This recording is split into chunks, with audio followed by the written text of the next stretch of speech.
নারায়ণগঞ্জে নজরুলের জানাজায় হত্যার বিচার দাবি।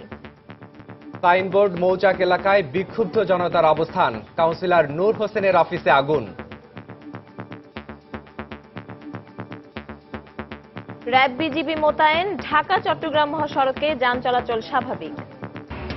অপহরণের ঘটনা নিয়ন্ত্রণ করতে না পারলে দেশে বিশৃঙ্খলা বেড়ে যাবে আশঙ্কা নিরাপত্তা বিশ্লেষকদের। আইন শৃঙ্খলা বাহিনীকে প্রভাবমুক্ত রাখার তাগিদ। জাতীয় উন্নয়নে শ্রমিক মালিক সকলকে এক হয়ে কাজ করার আহ্বান প্রধানমন্ত্রীর। বিকেলে গাজীপুরে অংশ নেবেন শ্রমিক লীগের জনসভায়। সোহরাওয়ার্দী উদ্যানে বিকেলে বিএনপির সমাবেশ, মহান মে দিবসে জাতীয়তাবাদী শ্রমিক দলের আয়োজনে যোগ দেবেন বেগম জিয়া। এবং শ্রমিক অধিকার আদায়ে মহান মে দিবসে রাজধানী সহ সারা দেশে বর্ণাঢ্য র্যালি, নানা আয়োজন।